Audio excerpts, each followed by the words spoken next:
Kabanata 781. Minasahe ni Blaze ang kanyang tumitibok na mga templo at pinutol si Jonathan dahil ayaw na niyang marinig pa ang lalaki na magsalita. Ang mga pagpigil ay hindi magtatagal. Hindi mo ba pinadala si Vicos para maghanda ng mga baril? Napabuntong hininga nang siya ay naputol, na nandiyan si Jonathan, Blaze, itong 24 na salita ang pundasyon ng paglilinang. Sayang hindi mo maintindihan si Adruns. Natigilan ang ekspresyon niya bago lumingon sa mga guhos sa tabi niya. Nasaan si Amile? Tanong niya. Sa isang kisap mata, lumipat sina Jonathan at Blaze sa isang malaking butas sa hindi kalayuan. Habang inaagaw ni Jonathan ang sibat kanina ay itinapon niya sa butas ang kakaibang ulo at katawan ni Amil. Pero saan nawala si Amil? Mabilis na sinuri ng dalawang lalaki ang nakapalibot na lugar sa loob ng 100 metrong radius gamit ang kanilang espiritual na kahulugan. Sa kasamaang palad, wala silang makitang anuman. Isang ngisi ang sumilay sa mukha ni Jonathan. Batay sa kanyang mga taon ng karanasan sa pakikipaglaban, tiwala siya na natalo niya si Amil. Gayunpaman, napanatili pa rin niya ang isang bakas ng kanyang espiritual na damdamin para kay Amil. Sa ilalim ng gayong pag-iingat, nagawa pa rin ng lalaki na mawala ng walang bakas. Sino ba talaga ang taong ito? Dahil sa realisasyong iyon, nagpalitan ng pag-aalala sina Jonathan at Blaze. Biglang sunod-sunod na kaluskos ang narinig sa kanilang paligid. Lumingon si Jonathan at nakita ang malaking translucent na kalasag sa langit sa likuran niya na nagsisimula ng pumutok. Sa labas ng kalasag, isang boses na parang loudspeaker ang tumawag, hindi na magtatagal ang porma sayon. Tumakbo ka rito, Jonathan. Kahit na ang kanyang boses ay napigilan ng kalasag, naririnig pa rin ni Jonathan ang boses ni Vicos. Wag mo nang awayin. Inabot ni Blaze at ipinatong ang isang kamay sa balikat ni Jonathan. The next thing he knew, napapalibutan siya ng kakaibang aura. Lumabo ang paningin ni Jonathan at nagsimula siyang makakita ng dobleng imahe. Nang magkasalubong ang kanyang tingin, napagtanto niyang ang mga guhos sa kanilang paligid ay naging hanay ng mga higanteng tangke. Ang dalawang lalaki ay agad na inilabas sa porma sayon at lumitaw sa tabi ni Vicos sa isang iglap. Ang mga kawal sa paligid nila ay namangha sa kanilang hindi inaasahang pagdating, at maging si Vicos ay nagulat. Kakaalis lang nila roon pagkatapos kong gumugol ng maraming oras at trabaho sa pag-aayos ng lahat. Kahit napalayain ang mga halimaw, tila malabong maging banta sila sa kanila. Sa halip, ang mga tropa ko ang nasa panganib. Inalis ni Jonathan ang kamay ni Blaze at tumalon sa bubong ng malapit na mall. Aniya, Vicos, ang mga nakasanayang armas na ito ay walang silbi laban sa mga higanteng halimaw. Kailangan natin ng mas malalakas na armas. Minasahe ni Blaze ang kanyang tumitibok na mga templo at pinutol si Jonathan dahil ayaw na niyang marinig pa ang lalaki na magsalita. Ang mga pagpigil ay hindi magtatagal. Hindi mo ba pinadala si Vicos para maghanda ng mga baril? Ilan lang itong mga demonyong hayop. Ang mga tangke na mayroon ako ay nilagyan ng mga bala na tumatagos sa baluti, sagot ng lalaki. Ilan lang itong mga demonyong hayop. Ang mga tanks na dinala ko ay mga ore na nilagyan ng armor-piercing shells, sagot ng Mon. Hindi lang maliit. Pinutol ni John Othen si Vicos at itinama, ito ay 12 dosenang. Dozens. Inulit ni Vicos na hindi makapaniwala. Ang tatlong tao na dating sinubukang pigilan si John Othen ay nakatayo sa tabi ni Vicos. Nang malaman ni Sullivan na mayroong 12 dosenang mga higanteng halimaw, ang kanyang ekspresyon ay nagbago ng husto. Tanong niya, sigurado ka bang 12 dosenang mga hayop iyon mula sa inabandunang yugto ng God Realm? Napatingin si John Othen sa binata na nakasuot at bahagyang tumango. To be precise, sila ay pansamantalang nasa abandonadong yugto ng God Realm. Kung mayroon silang sapat na espiritual na enerhiya, maaari silang bumalik sa Divine Realm sa lalong madaling panahon. Ngumisi ang payat na matandang katabi ni John Othen habang nakatingin kay Hexogram Aroy at nagtuturo, activate the special missile. Noon lang, isang malaking pitchel na gradually ang lumitaw sa langit. Ang hexogram ni Aroy ay kahawig ng isang oglos panel sa gilid ng Croc King. Ang ilusyon ay wow-inducing, kaya't ang isa ay maaaring makita ang silhouette ng isang hayop sa loob nito. Malinaw na hindi magtatagal ang formation. Tumingin si Vikos kay Simbo at sa lupa, Master Simbo, kung gagamit tayo ng mga espesyal na missile, masisira ang buong Springwind, at maging ang mga sundalong nakaistasyon dito ay mapapawi ng natitirang enerhiya ng pagsabog.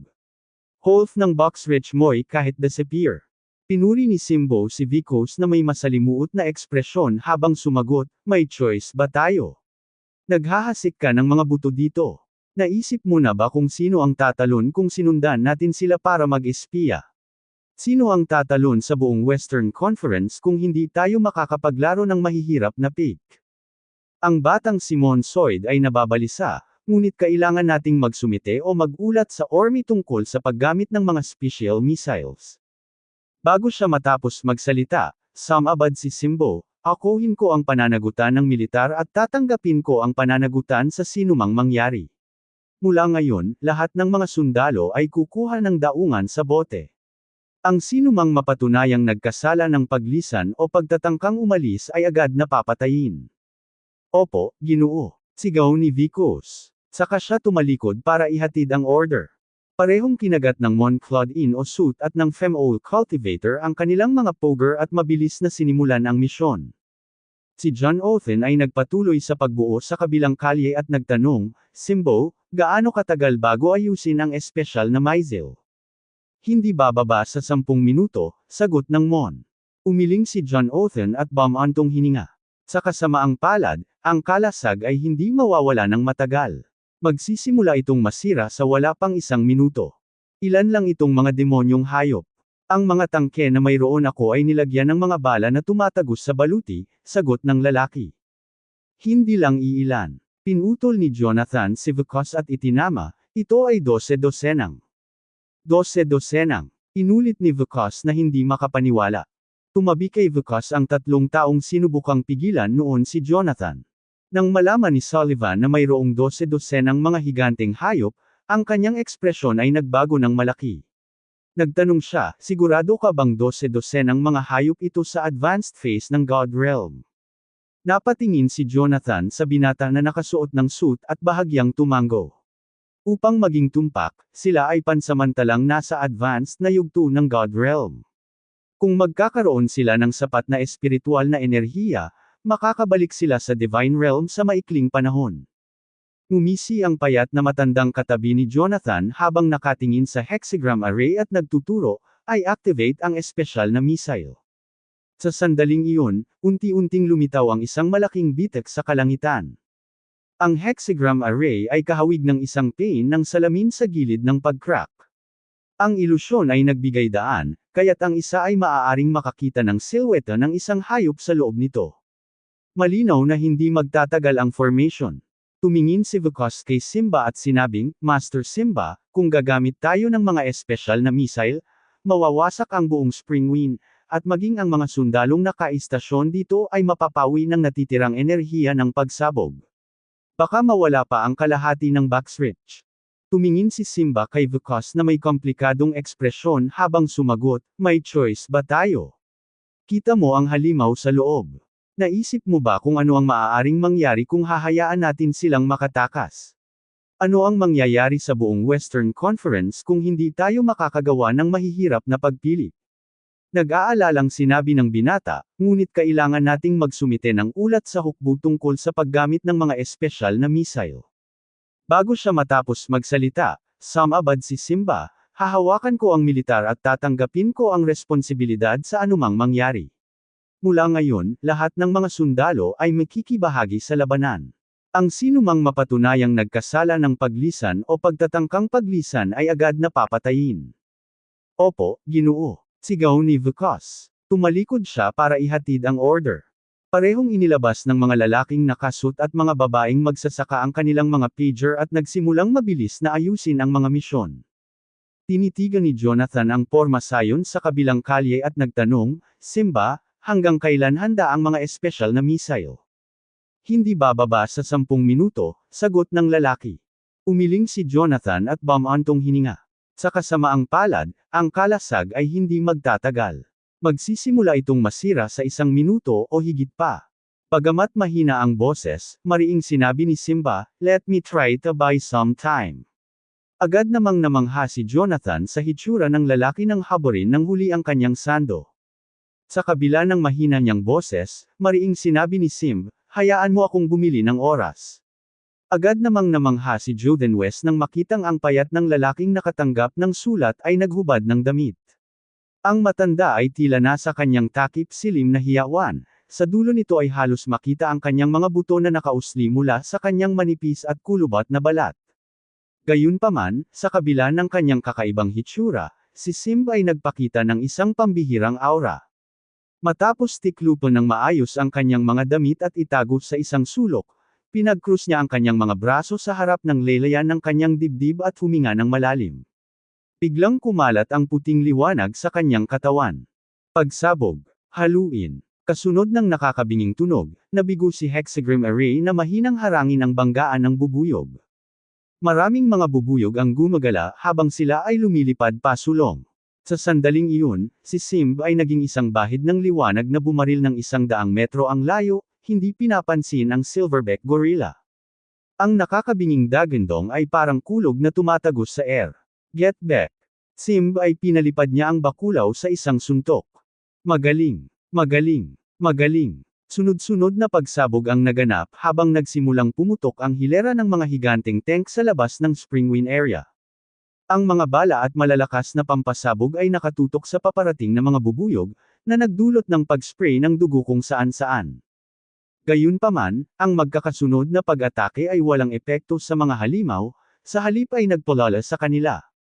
Bukod dito, mararamdaman ng isa ang espiritual na enerhiya sa paligid na Mar-Angel na umiikot sa ibabaw ng bubuyog. Walang makakapigil sa mga masasamang bubuyog na banayad na nagpakawala sa kanilang mga sarili matapos matrap sa Divine Chessboard sa hindi mabilang na taon. Ito ang pinakaabangan na pagdiriwang. Isang malaking falcon ang dalubhasang nakaiwas sa metoteyog na dulo ng bala ng tank, na mabilis na pamitik ng 12-dosenang mga bala. Sa tabi ni John Ethan, ang mga lalaking nakasuot ng terno ay nagtapos sa mga babaeng magsasaka ay umatras sa harapan upang harapin ang Falcon. Kapag gusto ng mga Vikes na sumali sa kanila, ginagamit ni Joan Shen ang kanyang espiritual na enerhiya upang itali ang mga tao sa lugar. Nasira ang iyong elixir field. Sinusubukan mo bang manligaw ng kamatayan? Ngumisi si Joan Shen. He then turned to Blaze and with disdain, tutulungan ko sila sa loob ng 3 minuto. Kung aalis ka, hihinto ka sa pagtulong sa laban. Kung hindi, mangyaring umalis ngayon. Kung hindi, ipagpalagay ko na sinusubukan mong itago ako kapag ang aking espiritual na enerhiya ay mababa. Bagamat mahina ang boses, mariing sinabi ni Simba, "Let me try to buy some time." Agad namang namangha si Jonathan sa hitsura ng lalaki ng haburin nang huli ang kanyang sando. Ang matandang lalaki ay mukhang nasa takip silim na taon, at halos makita ng isa ang kanyang mga buto na nakausli mula sa kanyang manipis at kulubat na balat. Gayunpaman, sa kabila ng kanyang mahinang anyo, si Simba ay nagpapalabas ng nakamamatay na aura. Matapos tiklupan ng maayos ang kanyang damit at itago sa isang sulok, pinagkrus niya ang kanyang mga braso sa harap ng kanyang dibdib at huminga ng malalim. Biglang nagsimulang lumitaw ang puting liwanag sa kanyang katawan. Pagsabog, dagandong. Kasunod ng nakakabinging tunog, nabigo ang hexagram array na makayanan ang banggaan ng halimaw at sa wakas ay sumuko. Maraming mga hayop ang umungal habang sila ay umaarangkada. Sa sandaling iyon, naging isang sinag ng liwanag si Simba at bumaril ng 100 metro pasulong, na nakaharap sa isang silverback na gorilla. Isang nakakabinging dagandong na tila kulog ang bumalot sa hangin. Bumalik. Pinalipad ni Simba ang bakulaw sa isang suntok. Bam! Bam! Bam! Umalangaw-ngaw ang sunod-sunod na pagsabog habang nagsimulang magpaputok ang isang linya ng mga higanteng tangke sa labas ng lugar ng Springwind. Ang mga bala at matataas na pampasabog ay nakatutok sa papalapit na halimaw, na nagdulot ng pag-spray ng dugo sa lahat ng dako. Gayunpaman, ang sunod-sunod na pag-atake ay walang epekto sa mga halimaw, at sa halip ay ginagawa silang mas ganid. Bukod dito, mararamdaman ng isang tao ang espiritual na enerhiya sa paligid na baliw na umaaligid sa mga hayop. Walang makakapigil sa mga halimaw na sa wakas ay nakalaya pagkatapos matrap sa Divine Chessboard sa hindi mabilang na taon. Iyon ang pinakahihintay nilang selebrasyon. Isang dambuhalang agila ang dalubhasang umiwas sa mga bala at lumipad patungo sa tangke, na mabilis na nagpalipat-lipat ng 12-dosenang mga bala. Sa tabi ni Jonathan, ang mga lalaking nakasot at babaeng magsasaka ay tumakbo sa harapan upang harapin ang mga agila. Nang sasama na si Vukos sa kanila, ginamit ni Jonathan ang kanyang espiritual na enerhiya upang itali ang lalaki sa lugar. Nasira ang iyong potion field. Sinusubukan mo bang ligawan si kamatayan? Ngumisi si Jonathan. Pagkatapos ay humarap siya kay Blaze at sinabing masama, tutulungan ko sila sa loob ng 3 minuto. Kung gusto mo, maaari kang manatili at tumulong sa pakikipaglaban. Kung hindi, mangyaring umalis ngayon. Kung hindi, ipagpalagay kung sinusubukan mong palihim na atakehin ako kapag ang aking espiritual na enerhiya ay mahina. Bago pa man tumigil sa pagsasalita si Jonathan ay nawala na siya sa itaas ng mall. Samantala, tinitigan ni Blaze ang nawawalang figure ni Jonathan na may hindi maalis na tingin. Narito ako para pumatay, hindi para iligtas ang mga tao. Napaungol si Blaze. Gayunpaman, sa susunod na sandali, nawala rin siya sa paningin ni Vukos. Nang akmang sasalakayin ng matatalim na kuko ng agila ang katawan ng babaeng magsasaka, isang biglaang at kakaibang pagbabago-bago ng enerhiya ang nagmula sa kanyang likuran, na nagpabago ng tanawin sa kanyang harapan. Nang muli niyang imulat ang kanyang mga mata, nakita niya ang kanyang sarili na nakapatong sa ulo ng agila. Hindi mo dapat pilitin ang iyong sarili na umatake kung wala ka kung ano ang kinakailangan. Hinawakan ni Blaze ang mahabang espada ni Adrun at natatawa habang nagsasalita. Kasabay nito, itinusok niya ang kanyang espada sa mga mata ng agila. Tumalon siya sa kanyang mga paa habang ang agila ay nagpakawala ng isang matalim na pag-iyak. Pagkatapos, damapo siya sa longsword, buong lakas niyang sinipa ito. Ang mahabang espada na umaabot ng mahigit 1 metro ay itinusok mismo sa mga mata ng agila at tumagos sa bungo nito. Dahil sa matinding sakit, napasigaw ang agila nang mahulog ito sa isang mataas na gusali sa malapit. Hinawakan ni Blaze ang babaeng cultivator sa tabi niya. Sa isang kisap mata ay nasa ibabaw na sila ng isa pang mataas na gusali. Ang buong sequence ng paggalaw ay tumagal ng wala pang 5 paghinga upang makumplito, na nagpapakita kung paano pinagkadalubhasaan ni Blaze ang paggamit ng kanyang special na mahiwagang item sa kanilang pinakamataas na potensyal. May natitira pang 2.5 minuto. Kung gumamit sila ng mga espesyal na missile ngayon, kalahati ng backstretch ay magiging abo. Kung isa sa alang-alang ang iyong mga kasanayan sa paglilinang, iminumungkahi kung umalis ka sa lalong madaling panahon, sabi ni Blaze. Pagkatapos, lumitaw siya kaagad sa larangan ng digmaan. Ang nailigtas na babaeng magsasaka ay nagngangalit ang kanyang mga ngipin at tumingin kay Blaze. Sa isang talon, bumalik siya sa larangan ng digmaan. Samantala, tumayo si Jonathan sa tabi ng higanteng hedgehog, hawak ang heavenly sword sa kanyang kamay. Ang mga porcupine spike ay napakalakas, at kahit na ang mga bambang nakasuot ng baluti ay walang silbi laban sa kanila kapag pinasabog.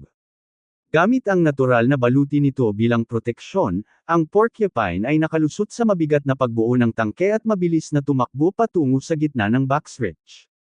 Samantala, tumalon si Jonathan mula sa bubong patungo sa bubong na parang ninja habang nakikisabay sa bilis ng kidlat ng porcupino, na nag-iiwan ng mabibigat na bakas sa mga dingding sa bawat hakbang. Habang hinahabol ang higanteng hedgehog, naghanap si Jonathan ng pagkakataong tumalon mula rito. Ancient Sacred Dragon Technique, 5 Elements Dragon God. Sa himpapawid, ang napakalawak na espiritual na enerhiya sa loob ni Jonathan ay sumabog at umikot pababa. 2 hilera ng higanteng pader ang tumaas, sunod-sunod, sa harap ng hedgehog path. Bago pa man tumigil sa pagsasalita si Jonathan ay nawala na siya sa itaas ng mall. Bang! Nabasag ang isa sa ilang metrong makapal na pader na lupa, na naging sanhi ng pagluwa ni Jonathan ng isang subo ng dugo mula sa kabaligtaran ng impact. Bong! Isa sa mga lobo sa lupa na may kapal na higit sa ilang metro ang natangay. Ang pinsan ni John Othen ay nagsuka ng dugo mula sa baligtad na impact. Sa kabutihang palad, ang pangalawang lobo ay nag-monogram upang pigilan ang hedgehog sa kanyang mga trap. Sa tingin mo saan ka pupunta? Sigaw ni John Othen. Habang nasa kamay ang Hoven sword, itinutok ito ni John Othen sa ulo ng hedgehog. Naramdaman ng Dunger, ang mga spike sa likod ng porcupine ay tumayo ng tuwid. Sa kalagitnaan ng hangin, binaligtad ni John Othen ang kanyang pangalawang summoned bronze bell, na agad niyang ginamit upang sirain ang mga spike ng porcupine nang walang pag-aalinlangan. Mahigpit na dam-eye-kit sa ulo ng porcupine ang mga lumilipad na sporks ni John Othen.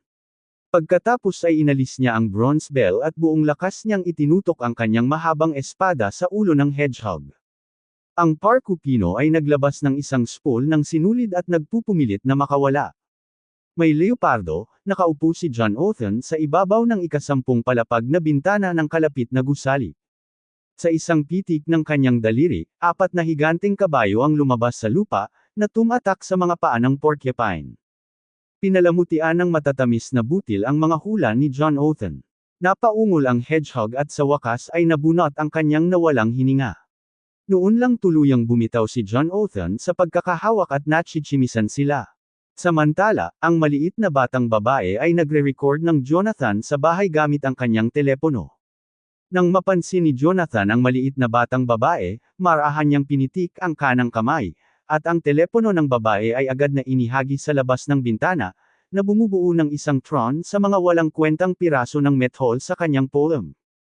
Ikaw ba ay isang superhero? Tumingin si Jonathan sa batang babae, hindi sigurado kung paano sasagot. Sa pagpapalawak ng kanyang espiritual na pakiramdam, nakita ni Jonathan na 12-dosenang mga cellphone sa loob ng 100 metrong radius ang nagre-record sa kanya.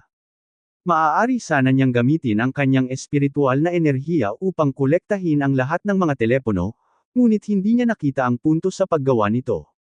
Parang hindi niya kayang lipulin ang mga nakasaksi sa kanyang galing. Napabuntong hininga si Jonathan nang maalala ang sinabi ni Blaze. Tama kaya si Blaze. Ang mga magsasaka ba sa kalaunan ay malantad sa mga tao, at ang dalawang mundo ay maaaring magkaisa balang araw. Marahan siyang damapo sa higanteng porcupine at iginuhit ang kanyang heavenly sword, na wala pagkatapos tumalon sa hangin. Tumayo si Jonathan sa tuktok ng isang gusali at tumingin kay Springwind. Marami lang siyang magagawa. Nang ihiwalay si Springwind, tanging siya, si Vicos, at 6 na iba pa ang mga cultivator ng God Realm. Imposible para sa kanila na pigilan ang higit sa 100 ng God Realm Advanced Stage Demon Beasts. Sa oras na iyon, ang mga demonyong hayop ay lumagpas na sa linya ng depensa, humahagibis patungo sa kanila sa lahat ng direksyon. Gusto man silang pigilan ni Jonathan, hindi niya alam kung saan magsisimula.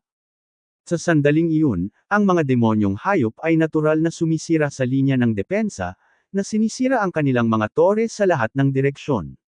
Pinuntahan man sila ni Junshen para pigilan, hindi niya alam kung saan siya pupunta.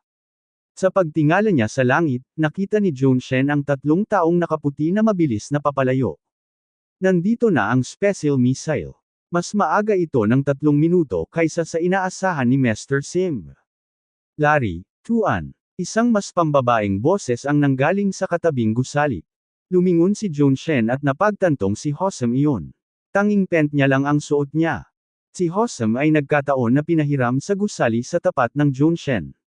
Sir, nagde-deploy ng special missiles ang mga nabaliw. Kahit 30 beses nila akong papatayin kung gusto kong gumawa ng hakbang. Hindi ako sundalo ng Western Region Army. Bakit hindi ako umatras? Said Hossam. Tumalon siya sa tore ng gusaling nasa harapan niya habang tinatawag siya. Sa kalagitnaan ng gabi, sa kanyang shorts na pumapagaspas sa hangin, ang tumatakbong figure ni Hossam ay lalong sumikat sa sikat ng araw. Lumingon si Jonathan kay Springwind again bago lumingon sa Liv. Hindi mapoprotektahan ng mga ordinaryong tao ang kanilang sarili mula sa ilang mga missile. Sa loob ng dumi ng ilang mga missiles, ang Junshen, Divine Realm, Ultimate Realm Cultivators, o maging ang mga tunay na immortal ay gagawing abo. Bilang epekto, hindi lang si Junshen, kundi maging si Blizz and Sim, na nasa gitna, ay sinubukan ding isagawa ang retreat order. Sila ay magiging kanya na kumpi lamang sa karumihan ng gayong makapangyarihang mga sandata. Bukod dito, ang ilang mga demonyong bubuyog ay nakatakas, sa kalaunan ay kailangan nilang masubaybayan ang mga ito. Tungkol naman sa mga sundalong nagwawakas sa mga sibilyan na hindi nakaligtas sa oras, Ang biglaang etek ay ginawa sa kanila kahit na sumugod sila sa pag-atres ng maaga, hindi sila makakatakbo ng lampas sa saklaw ng espesyal na missile etek. Sa itaas ng gusali, si Junshan and Hosam ay umiwas, naiwan lamang ang multo ng kanilang silhouette. Pagdating sa pagtakas, tanging si Hosam, na nakaabot sa mas mataas na katayuan kaysa sa Grandmaster Realm, ang makakapantay sa bilis ni Junshan. Ngayon, lubos na naiintindihan ni Joseph kung paano nakatakas si Hosam sa Western Conference, sa kabila ng mga posibilidad. Gusto niya talagang tumakbo. Isang malakas na pagsabog ang umalangaw-ngaw sa kalangitan. Pinanood ni Junshan ang special missile na lumilipad sa itaas ng kanyang atensyon na may walang emosyong ekspresyon. Ito ay isang salungatan na maaari niyang iwasan, na minarkahan ang unang pagtatapos ng pinakapanghihinayang paghaharap sa pagitan ng teknolohiya ng tao at ng mundo ng paglilinang. Pinago niya talaga ang mundo. Sa oras na iyon, ang mga demonyong hayop ay lumagpas na sa linya ng depensa, humahagibis patungo sa kanila sa lahat ng direksyon. Gusto man silang pigilan ni Jonathan, hindi niya alam kung saan magsisimula. Nang tumingala siya sa langit, nakita ni Jonathan ang isang puting sinulid na mabilis na papalapit sa dikalayuan. Narito ang mga espesyal na missile.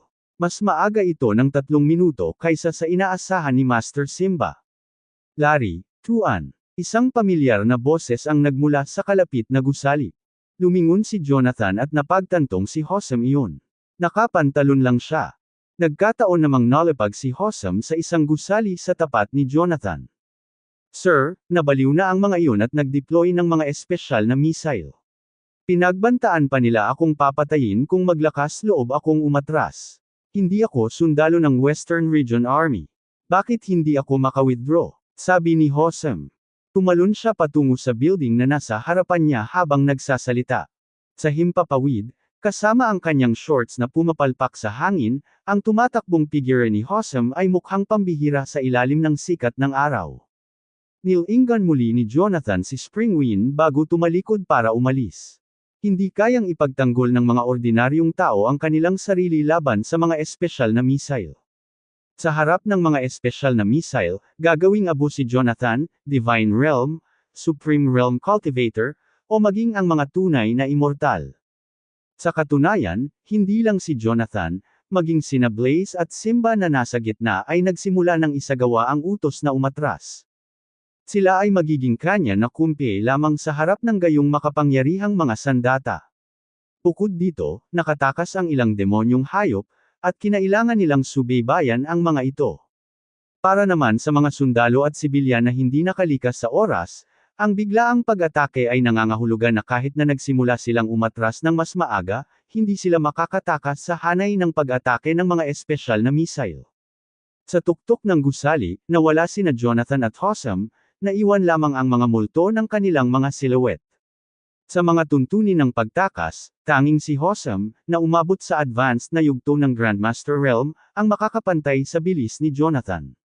Ngayon, sa wakas ay naunawaan na ni Jonathan kung paano nakatakas si Hosam sa Western Conference, sa kabila ng maraming mga hadlang. Kaya niya talagang tumakbo. Isang malakas na pagsabog ang umalangaw-ngaw sa kalangitan. Pinanood ni Jonathan ang espesyal na missile na lumipad sa itaas ng kanyang ulo na may walang emosyong ekspresyon. Ito ay isang may iwasang salungatan, na minarkahan ang una at pinakapanghihinayang paghaharap sa pagitan ng teknolohiya ng tao at ng mundo ng mga magsasaka. Nagbago na talaga ang mundo. Pagsabog. Kasunod ng isang nakakabinging pagsabog, puting liwanag ang kumikinang ng maliwanag, na nananaig sa bawat iba pang kulay sa paligid nito. Mga lampara. Isang banal na salita. Iyon ay kumakatawan sa pag-asa at paglago ng lahat ng nilalang. Nagbibigay ito ng kulay sa bawat buhay sa mundo at nagbibigay liwanag sa mundo sa kanyang ningning, na nagpapaalis ng kadiliman sa bawat sulok. Ngunit habang lumiliwanag ang liwanag nito, hindi nagpapakita ng mga senyales ng paghinto, maaari rin itong maging pinakanakamamatay na sandata. Nakatalikod si Jonathan kay Springwind, ngunit sa sandaling iyon, pakiramdam niya ay naglaho ang mundo sa gitna ng nakakasilaw na puting liwanag. Dahil sa pagpapakawala ng kanyang espiritual na pakiramdam, agad na hinawakan ni Jonathan ang nahulog na si Hosam, na natarante dahil sa biglaang pagkabulag. Ipinadala ni Jonathan ang baso sa kanyang harapan na bumagsak sa 1,000,000 piraso ng isang sipa bago kinaladkad si Hossam papasok ng gusali. Hindi siya huminto sa paghinga nang ligtas na siya sa loob. Sa halip, sumugod siya sa isa pang bintana sa gilid ng gusali. Lumamlam ang puting ilaw, at inilunsad ni Jonathan si Hossam sa tapat ng gusali sa himpapawid. Gamitin ang iyong espiritual na kahulugan at tumakbo. Nadapa si Hossam at bumagsak sa lupa ngunit mabilis na nagpakatatag at tumakbo. Tumingin si Jonathan sa likod at nakita ang isang matayog na ulap ng kabute na tumataas sa kalangitan. Pinalot ng malalaking ulap ang bawat bahagi ng spring wind. Ang blast wave na nabuo ng makapal na usok at apoy ay kumalat sa lahat ng direksyon. Damapa si Jonathan sa bubong. Sa isang mahinang tapik ng paa, umikot siya at binilisan ang lakad. Ang saklaw ng pagsabog ng maliliit na espesyal na missile ay hindi bababa sa 20 kilometro. Itinuring na ligtas ang kanyang lokasyon, ngunit pinili pa rin niyang maglagay ng higit na distansya sa pagitan ng kanyang sarili at sa gitna ng pagsabog upang maging ligtas. Para naman kay Vikas at sa iba pa, umaasa si Jonathan na makakahanap sila ng malapit na bunker para protektahan ang kanilang sarili mula sa pagsabog. Sa isang 5-star hotel sa Musbin, ipinadala ni Jonathan ang impormasyong mayroon siya sa pamamagitan ng email sa Hades. Sa tapat ni Jonathan, ginawang komportable ni Hossam at Kaga ang kanilang mga sarili sa mga baso ng alak sa kanilang mga kamay. Jonathan, hindi ba pwedeng pumunta sa Western Region ang ibang tao mula sa Azura office? Hindi ba unfair para sa iyo na gawin ang lahat sa iyong sarili sa kabila ng pagiging boss? Misteryo pa rin ang mga amo ni Kaga, ngunit hindi dapat maliitin ang kanilang mga kakayahan, dahil nakuha nilang malaman ang background ni Jonathan sa maikling panahon. Si Hossam, nang umunguya ng malaking piraso ng karne, ay nalaglag ang kanyang mga kubyertos at napatayo sa sinabi ni Kaga. Kaga, huwag mong sabihin yan. Si Jonathan ay isang aktibong uri ng tao. Ito ay isang pagpapakita ng huwarang pag-uugali at maharlika sa tiyanija. Hindi ito isang bagay na mauunawaan ng mga dayuhan. Parehong napalingon sina Jonathan at Kaga kay Hossam. Simula kailan ka naging Chinayan? Tanong ni Jonathan kay Hossam na nakakunot ang noo. Naalala ko tinawag mo ang sarili mong masist. Ito ang aking tiyanija ID card, Ginoo. Kinuha ni Hossam ang kanyang ID card sa kanyang bulsa at ipinakita iyon kay Jonathan na para bang may inaabot siyang mahalagang bagay. Sinulyapan lang ni Jonathan ang card at hindi pinansin si Hossam. Karaniwan para sa mga taong tulad ni Hossam, mga gustong kriminal sa maraming bansa, na magkaroon ng maraming pagkakakilanlan.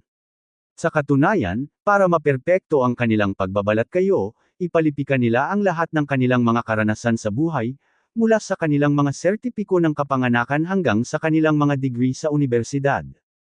Ang pagdedebate kung totoo o peke ang pagkakakilanlan ni Hossam ay isang pag-aaksaya ng oras.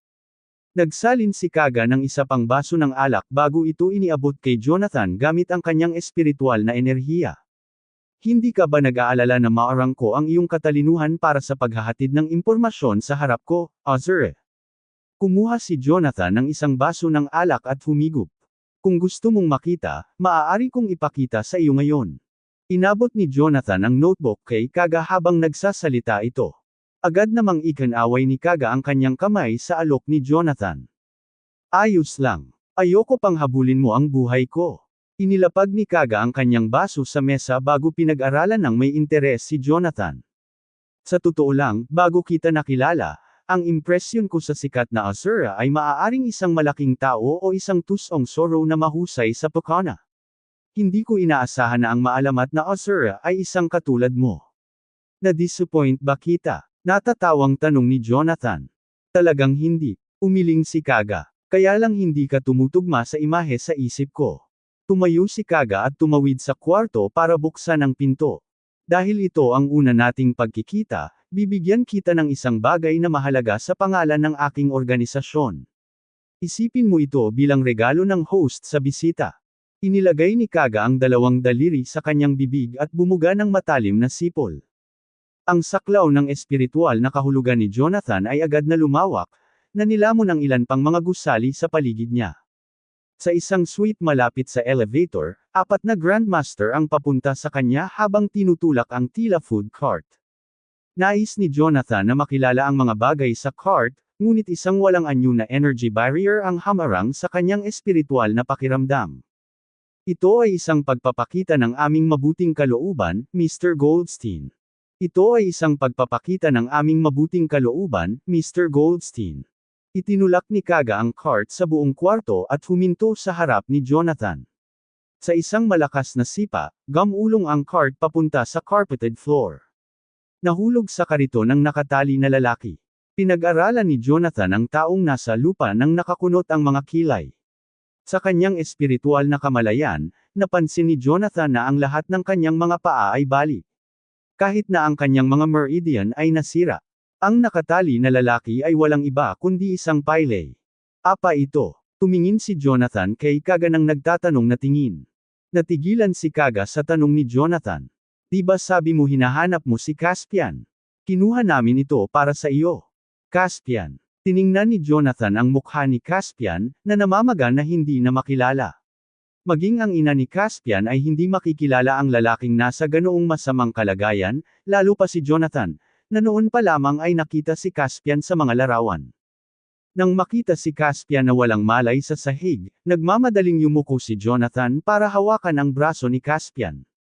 Nag-inject siya ng ilang espiritual na enerhiya sa Caspian, na inilagay ito sa kanyang mga meridian. Isang alon ng sakit ang gumising kay Caspian. Nang makilala niya si Kaga, agad na napaatras si Caspian na para bang nakita niya mismo ang demonyo. Ang takot na atakihin siya ni Kaga ay nilamon na siya ng buo. Napatingin si Jonathan kay Kaga na todo ngiti. Hindi niya alam kung bakit magiging malupit ang isang cute na batang babae tulad ni Kaga. Naalala niya ang unang beses na nakilala niya ito. May mga bomba siyang nakasabit sa bawat pulgada ng kanyang katawan. Kung hindi dahil sa lokasyon, pinaghihinalaan ni Jonathan si Kaga bilang miyembro ng isang teroristang grupo. Tinapakan ni Kaga ang bukong-bukong ni Caspian, nagniningning habang nakatingin sa kanya. Huwag kang mag-alala, Caspian. Hindi kita papahirapan hanggat nakikipagtulungan ka sa amin. Hinaplos niya ang baba niya kay Jonathan. Ito si Master Jonathan Goldstein, Azure ng Chania. Pumunta siya sa Western Region para hanapin ka. Tutal teritoryo naman ito ng kanluraning rehiyon, kaya sana ay makipagtulungan kayo at huwag akong pahirapan. Natakot si Caspian nang banggitin niya ang pagkakakilanlan ni Jonathan. Ang takot at paghanga sa pinuno ng Azure Office ay malalim na nakatanim sa kanya matapos niyang masaksihan ang malagim na masaker sa 70,000 katao ng Azure Office sa gitna ng sandstorm sa Maisona. Napatingin si Jonathan kay Caspian. Caspian, nasugatan mo si Dorian, at may lason sa sugat. Ibigay mo ang antidote, at hindi ko gagawing mahirap ang mga bagay para sa iyo. Pinananatiling mahina ni Jonathan ang kanyang boses, ngunit para kay Caspian, ang kanyang mga salita ay nakakatakot gaya ng mga bulong ng isang dyablo mula sa kailaliman ng impyerno. Nagbakasyon siya sa New Cove Sanatorium nang bigla siyang mahuli at dinala sa kanyang kinalalagyan ngayon. Sa kanilang paglalakbay, pinahirapan siya ni Kaga para sa impormasyon. Gayunpaman, itinikom niya ang kanyang bibig at tumangging magbunyag ng anuman. Nang marinig niya ang mga salita ni Jonathan, sa wakas ay naunawaan ni Caspian kung bakit siya nahuli. Ang realisasyong iyon ay hindi nagpagon sa kanyang isipan. Sa kabaligtaran, mas lalo siyang natakot. Ang lason sa sandata ay hindi niya ginawa. Natural, wala siyang antidote. Tumigas ang mukha ni Jonathan nang makitang nanginginig ang mga labi ni Caspian. Caspian, lahat tayo ay sundalo dito. Ito ay walang personal, katapatan lamang sa sariling bayan. Kung magkita man tayo sa larangan ng digmaan, tiyak na papatayin kita ng walang pag-aalinlangan, ngunit dahil ito ay tungkol sa isang personal na bagay, ayaw kong pahirapan ka. Pagkatapos ng lahat, hindi ikaw ang pangunahing tao sa salungatan na ito. Ang gusto ko sa iyo ay ang panlunas. Kung ibibigay mo sa akin, papakawalan kita, malamig na sabi ni Jonathan. Namula ang mukha ni Caspian ng bumahas sa kanyang mga mata ang gulat at kawalan ng pag-asa. Jonah, hindi, ang ibig kong sabihin, Azure. Tinawag ni Caspian si Jonathan sa nanginginig na boses. Hindi ako ang gumawa ng lason. Nakuha ko ito sa High Priestess. Mataas na pari. Kumunot ang noo ni Jonathan at lumingon kay Kaga at Hossam na nasa gilid niya. Bagaman ang Chania at ang kanlurang rehiyon ay nasa digmaan sa buong taon, ang pagkaunawa ni Jonathan sa kanlurang rehiyon ay limitado sa istrukturang militar nito. Ang kanlurang rehiyon ay isang bansang may masalimuot na paniniwala sa relihiyon. Ang mga tao sa Western Region ay nagsusubscribe sa iba't ibang relihiyon. Kahit na gusto ni Jonathan na mas maunawaan, wala siyang panahon para matutunan ang lahat. Sa makatuwid, wala siyang ideya tungkol sa pagkakakilanlan ng High Priestess. Sa kabilang banda, nagbago ang ekspresyon ni Hossam at Kaga nang marinig nila ang tungkol sa High Priestess. Gayunpaman, pareho silang nagpakita ng magkaibang mga ekspresyon. Ang karaniwang walang pakialam at walang takot na anyo ni Kaga ay napalitan ng seryosong pagsimangot. Sa halip, tumingin sandali si Hossam sa mga mata ni Jonathan. Pagkatapos, mabilis niyang inilipat ang tingin. Malinaw na may tinatago siya. Si Kaga naman, makahulugang tumingin kay Hossam. Caspian, itong High Priestess na sinasabi mo. Hindi siya ang nakaistasyon sa New Cove Bazaar Temple buong taon, di ba? Oo, yun lang. Ulalas ni Caspian, mataimtim na tumango. Siya ang nagbigay sa akin ng lason. Wala akong antidote sa akin. Nagsasabi ka ba ng totoo? Sa isang iglap gumalaw ang figure ni Kaga. Walang kaunting pag-aalinlangan, itinutok niya ang kanyang punyal sa hita ni Caspian. Huwag palampasin ito. Direkta niyang napasok ang art area ni Caspian. Napaungol si Caspian sa sakit. Ang apat na Grandmaster na nakatayo sa labas ng pinto ay nagpakita ng mga spirit shield upang pigilan ang boses ni Caspian at harangan ang kanyang paglabas. Tumingin ng diretsyo si Kaga sa mga mata ni Caspian. Dahan-dahan at kusa niyang pinaikot-ikot ang punyal sa kanyang kamay, pinahirapan ang lalaki. Caspian, bibigyan kita ng huling pagkakataon. Hindi nakamamatay ang sugat mo. Kung ibibigay mo ngayon ang antidote, dadalhin ka namin sa pinakamalapit na ospital. Maaari mo pa ring ganap na gamitin ang iyong mga paa sa isang simpleng operasyon lamang. Gayunpaman, kung ibabeleng ko ang punyal na ito sa gilid, ang iyong mga binti ay magiging ganap na walang silbi. Mag-isip ng mabuti bago buksan muli ang iyong bibig. Dahan-daang pinahit ni Kaga ang punyal. Maging sina Jonathan at Hossam ay nakaramdam ng goosebumps nang makita ang dugong namumuo sa pagitan ng mga binti ni Caspian. Hindi nakaligtas sa atensyon ni Jonathan na hindi naman talaga nangangikil si Kaga ng isang pag-amin kay Caspian ngunit sa halip ay nag-aatubili siyang harapin ang tinaguriang High Priestess. Wala talaga akong antidote, sigaw ni Caspian, nanginginig ang boses sa sakit. Nang bigyan ako ng High Priestess ng lason, sinabi niya sa akin na gamitin ko ito ng mabuti dahil kahit siya mismo ay walang antidote. Paano ko ito itatago kung wala ang lason? Pumulwak ang dugo kung saan nakabaon ang punyal sa kanyang hita.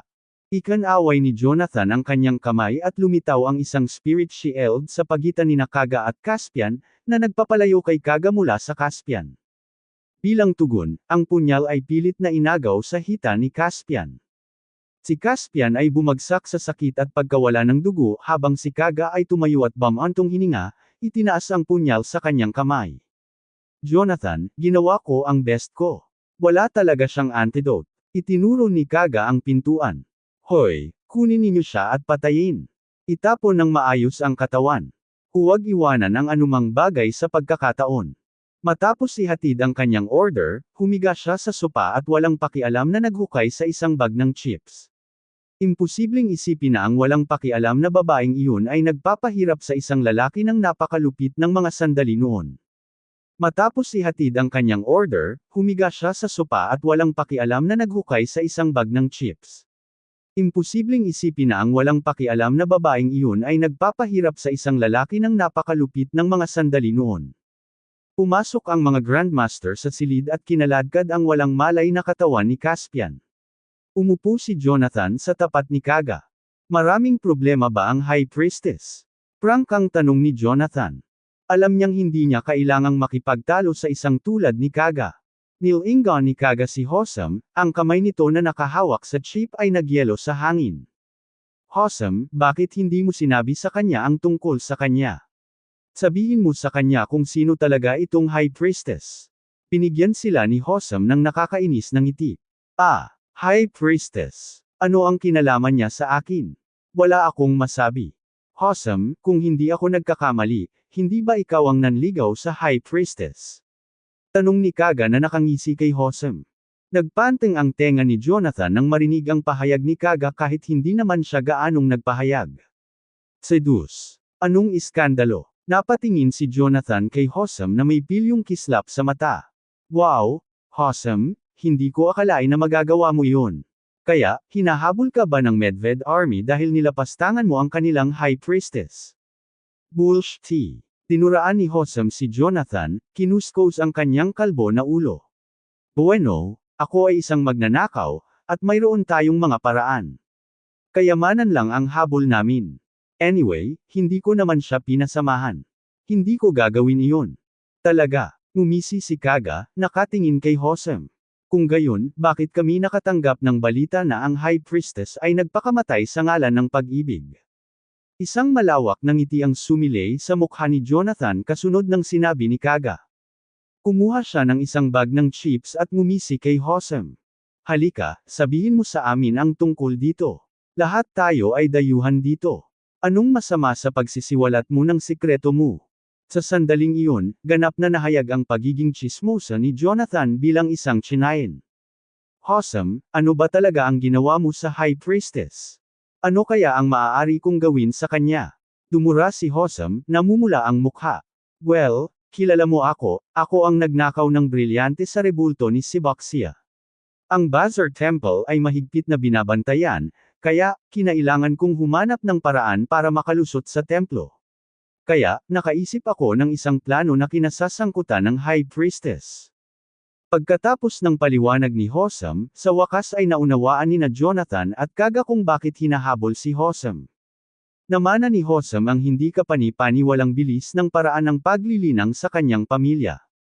Sa halip na manatili sa kanyang sariling bayan at maging isang lokal na pinuno, pinili niyang gumala sa buong mundo at nakawin ang lahat ng mga kayamanan na binabantayan ng husto sa tulong ng kanyang espesyal na talento. Ayon kay Hossam, hindi niya kailangan ang pera. Ang hinahangad niya ay ang kilig at pananabik na maibibigay ng isang mapanganib na pakikipagsapalaran. Nakagawa siya ng ilang mga pagkakasala at pinaghahanap sa ilang mga bansa. Gayunpaman, iba ang pagkakakilanlan niya at magaling pa siyang mag-disguise. Kaya, hindi pinagsama-sama ng mga estado ang lahat ng magkakaibang kaso ng pagnanakaw, ni minsan ay hindi pinaghihinalaan na ang parehong tao ang gumawa nito. Sa pagkakataong ito, pinuntirya ni Hossam ang Bazar Temple sa Western Region. Ang Western Region ay isang napaka-natatanging lugar na may komplikadong background sa relihiyon. Bagamat maraming relihiyon sa lugar, may isang Diyos na pinaniniwalaan ng buong West Region. Ito ay Siboxia. Ayon sa mga alamat ng kanlurang rehiyon, ang Siboxia ay isang makapangyarihang presensya at namuno sa lahat ng iba pang mga Diyos. Ang lahat ng iba pang mga Diyos ay nasa ilalim ng utos ni Siboxia.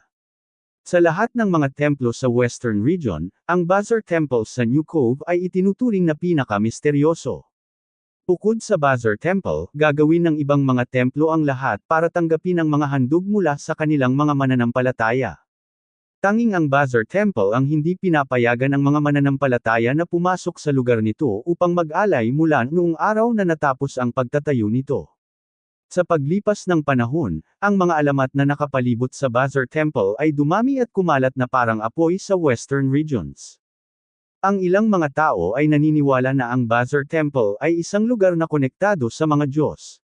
Sa makatuwid, tanging ang mga hari ng kanlurang mga rehiyon at mga mensahero ng ilang Diyos ang maaaring pumasok sa templo sa mga espesyal na okasyon upang sambahin ang mga Diyos na iyon. Pinanggit ng iba na naroon ang Bazar Temple upang sugpuin ang masasamang espiritu ng impyerno. Iyon ang dahilan kung bakit dapat itong protektahan mula sa pinsala. Mayroon ding mga alamat tungkol sa kayamanan. Ito rin ang pinakasikat sa Western Region. May mga alingaw-ngaw na ang dating hari ng Western Region ay nag-iwan ng isang misteryosong kayamanan sa templo. Ang sinumang makakakuha nito ay hindi lamang maaaring maging sugo ni Siboxia kundi makokontrol din ang buong palasyo. Ang buong Western Region ay pag-aari ng taong nakakuha ng kayamanan. Ang tsismis na iyon ang dahilan kung bakit nagpasya si Hossam na pumunta doon. Hindi kailanman sinubukan ng maharlikang pamilya ng Western Region na tanggihan ang mga alingaw-ngaw. Sa katunayan, ang ilan sa kanilang mga aktibidad ay naging mas malihim. Nagdulot iyon ng higit na hinala sa mga tao. Dahil sa mga alingaw-ngaw na ito, maraming magsasaka mula sa iba't ibang rehiyon sa kanlurang rehiyon ang nagkaroon ng pagnanasa na pumasok sa Bazaar Temple para sa karagdagang investigasyon. Sa kasamaang palad, ang mga magsasaka na iyon ay nawala na lamang at hindi na muling narinig. Para naman kay Hossam, natuto siya sa mga nauna sa kanya at binago niya ang kanyang diskarte. Sa halip, gumawa siya ng isang kwento at gumanap bilang isang kabalyero na nagligtas sa isang dalaga sa pagkabalisa. Bagaman hindi alam ng karamihan sa mga tao ang pagkakakilanlan ng High Priestess, hindi ito mahirap alamin. Gamit ang organisasyon ni Kaga, nalaman ni Hossam ang tungkol kay Prima, ang pagkakakilanlan at background ng High Priestess. Pagkatapos ay tumagal siya ng halos 1 taon upang ayusin ang lahat. Sa panahong iyon, gumamit din si Hossam ng 2 magkaibang disguise at hindi sinasadyang nag-recruit ng ilang Grandmaster Realm Cultivator. Ang mga Grandmaster Realm Cultivator ay nahahati sa 2 grupo. Ang unang grupo ay binayaran ng malaki ni Hossam. Ang tanging misyon nila ay gambling at akitin ang mga bantay ni Prima. Para naman sa pangalawang grupo, na-brainwash sila ni Hossam sa loob ng 1 taon at malapit sa kanya na parang magkapatid. Sinabi ni Hossam sa pangalawang grupo ng mga lalaki na mayroon siyang mortal na kaaway na isang God Realm Cultivator. Dahil wala siyang sapat na kakayahan upang maghiganti, maaari lamang niyang agawin ang anak ng kanyang kaaway, si Prima, ang High Priestess. Ang mga lalaki ay may utang na loob kay Hossam sa isang paraan o iba pa. Matapos makinig sa kanyang malungkot na kwento, nagpasya silang tulungan siya. Hindi man lang alam ng 2 grupo ng mga magsasaka ang pagkakakilanlan ni Prima. Gayunpaman, sila ay naipit sa pagkana ni Hossam ng ganoon. 1 buwan na ang nakalipas, nagsimulang mabuo ang plano ni Hossam. Ang unang grupo ng mga lalaki ay nagtangkang patayin si Prima at pinigilan at tinugis ng kanyang mga bantay. Sinamantala ng pangalawang grupo ng mga lalaki ang pagkakataon na salakayin si Prima. Sa sandaling iyon, kumilos si Hossam bilang Knight in Shining Armor na dumating upang iligtas si Prima. Kung tungkol sa parehong grupo ng mga lalaki, tumanggi silang ibunyag ang huwad na pangalan ni Hossam bago pa man sila mamatay. Si Hossam ay malubhang nasugatan, kaya dinala siya ni Prima sa Bazaar Temple upang gamutin ang kanyang mga sugat. Gayunpaman, sa sandaling gumaling si Hossam mula sa kanyang mga sugat, ninakaw niya ang mahalagang bato mula sa ulo ni Siboxia at nakatakas. Pagkatapos, tumakbo siya hanggang sa makilala niya si Jonathan. Iyon lang ang ginagawa ko, sabi ni Hossam, na umiinom ng alak. Si Prima lang ang gumamot sa mga sugat ko all this time. Napatingin siya sa hubad kong katawan, pero ni minsan ay hindi ko siya ginalaw. Maaaring magnanakaw ako, ngunit mayroon akong mga prinsipyo. Path. Kumuha ng merienda si Kaga at inihagi sa mukha ni Hossam. Path. Kumuha ng merienda si Kaga at inihagi sa mukha ni Hossam. Ang lakas ng loob mong sabihin yan. Nasa ganoong kalagayan na ang kawawang Prima. Paano ka magpapanggap na walang nangyari pagkatapos ng ginawa mo? Kung ako yun, hiwain kita. Si Hossam ay tumingin kay Jonathan na may pagkadismaya. Sabihin, Mr. Goldstein, bilang isang magnanakaw, ang aking pansin ay dapat na nasa kayamanan. Tama. Marahan na napabuntong hininga si Jonathan habang nakatingin sa makantab at kalbong ulo ni Hossam. Nakakatakot talaga ang mga magnanakaw ng pasyente. Hindi ka nagkukulang ng pera o katayuan. Hindi ako makapaniwala na ginamit mo ang 1 taon para planuhin ang lahat para lang magnakaw ng mga brilyante. Sa proseso, halos mawalan ka rin ng buhay. Hossam, tinatanggal ko ang aking sombrero sa iyo. Napakatapang mo, sincere na puri ni Jonathan sabay thumbs up kay Hossam. Dahil nakalusot ka sa Bazaar Temple at nakuha ang pabor ng High Priestess, bakit hindi ka magtagal doon? Kasabay nito, maaari mong tingnan ang lugar upang makita kung mayroong higit pang mga kayamanan sa paligid. The diamonds in Siboxia may be valuable, but they're nothing special to you, mabilis na sabi ni Kaga nang marinig ang papuri ni Jonathan. Tama, Hossam, dumaan na ako sa background ni Prima. She might be in her late 30s, but she's well maintained. Kung tutuusin, mas kamukha siya nung 20s. Why don't you just stay with her? Dalawa sa inyo ay maaaring mamuhay ng maligaya magpakailanman magkasama sa templo. Hindi naman masama iyon. Live happily ever after. Saglit na natigilan si Hosam bago siya nawalan ng ulirat at inihagis ang merienda sa kamay niya kay Kaga. Anong kalokohan ang sinasabi mo? Sa tingin ba ninyo talagang nandyan ako para sa mga diamante? Pumunta ako doon para maghanap ng kayamanan. Noong panahong iyon, mukhang nababalisa si Hosam. Noong una gusto kong malaman ang sikreto ng Bazaar Temple. Pero, hindi ko alam kung anong meron kay Prima. Nababaliw na yata siya para hilingin na kunin ko siya. Gusto niyang makipagtalo sa akin. Tumakas ka kasama ng manliligaw. Hahaha. Hindi napigilan ni Kaga na matawa nang marinig iyon. Tawa siya ng tawa kaya bumagsak siya sa sofa at hindi na makatayo. Si Jonathan naman ay naguguluhan na tumingin sa dalawa. Ikaw ang gumanap na knight in shining armor at iligtas ang dalaga sa pagkabalisa. Hindi ba normal lang na main love siya sa'yo? Anong pinagsasabi mo? Paanong normal iyon? Isang pangit na ngisi ang bumungad sa mukha ni Hosam. Si Prima ang banal na dalaga, high priestess ng Sibaxia. Ngayong nahulog na siya sa akin, isang tao, ang tanging solusyon ng mga taong iyon ay lipulin ako. Sa wakas ay napagtanto ni Jonathan kung bakit tumatawa si Kaga nang makita niya ang nalilitong ekspresyon ni Hosam. Nagplano si Hosam na pumasok sa Bazaar Temple. Kung papayagan siya ni Prima na pumasok bilang tanda ng pasasalamat, magkakaroon siya ng pagkakataon na palawakin ang kanyang mapa at alisan ng takip ang mga lihim na nakatago sa loob ng templo.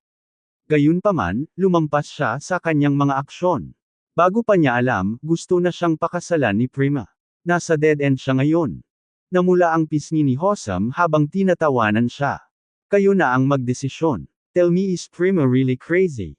Isang linggo pa lang kaming magkakilala, pero hiniling na niya sa akin na makipag-elope sa kanya sa pamamagitan ng paglalayo sa kanya sa Western Region. Kahit saan daw kami pupunta basta magkasama kami at inalok pa niya akong magkaanak.